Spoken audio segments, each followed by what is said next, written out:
సాక్షి TV ప్రేక్షకులందరికీ నమస్కారం. నేను మీ చిలకమర్తి ప్రభాకర్ చక్రవర్తి శర్మ.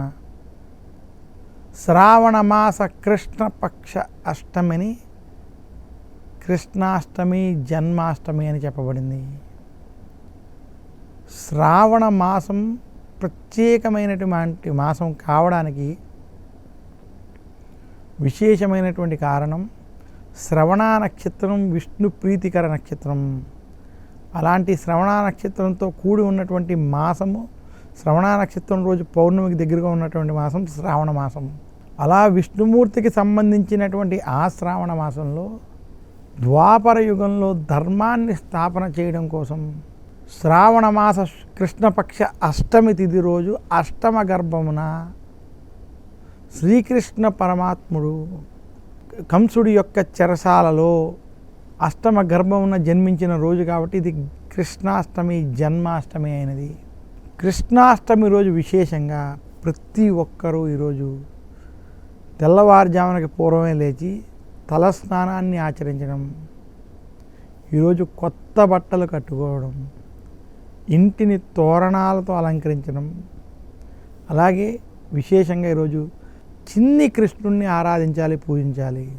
కృష్ణాష్టమి రోజు ఎవరైతే బాలకృష్ణుని రూపంలో కృష్ణుని పూజిస్తారో, ఈరోజు ఒక చిన్న ఉయ్యాలలో చిన్ని కృష్ణుని వేసి ఆ కృష్ణుడిని పూజిస్తూ ఆ ఉయ్యాల ఊపినటువంటి వారందరికీ కృష్ణుని యొక్క అనుగ్రహం లభిస్తుంది. వారు తెలిసి కానీ తెలియక కానీ చేసినటువంటి పాపాలు, దోషాలను అలా కృష్ణ పరమాత్ముని సేవ చేసినంత మాత్రాన్నే తొలగిపోతాయని చెప్పబడింది. కృష్ణాష్టమి రోజు ఏ వ్యక్తి అయినా ఆచరించవలసిన విషయం, ఈరోజు బాలకృష్ణుడిని విశేషంగా పూజిస్తూ కృష్ణ లీలలని ప్రత్యేకంగా చదువుకోవాలి. పోతన గారు ఇచ్చినటువంటి భాగవతం కావచ్చు, మహాభారతం కావచ్చు, అలాగే బాలభారతం వంటివి ఈరోజు ప్రత్యేకంగా మనం చదువుకోవడం, తెలుసుకోవడం వంటివి చేయాలి.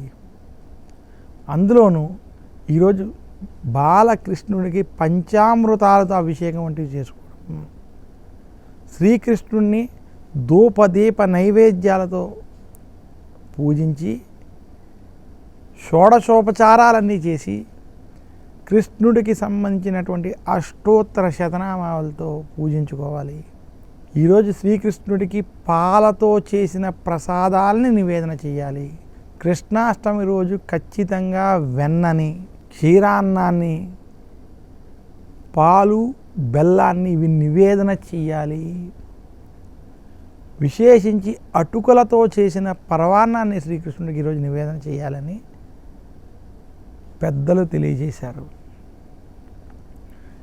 కృష్ణాష్టమి రోజు ఈ విధంగా ఎవరైతే శ్రీకృష్ణుని పూజిస్తారో ఖచ్చితంగా వారికి కృష్ణుని యొక్క అనుగ్రహం కలుగుతుంది. ఈరోజు విశేషంగా శ్రీకృష్ణుని ఆరాధించేటప్పుడు విష్ణు సహస్రనామం వంటివి పారాయణం చేయడం, శ్రీకృష్ణుడు అందించినటువంటి భగవద్గీతను ఈరోజు చదువుకోవడం చేత వారి యొక్క జన్మ తరిస్తుంది.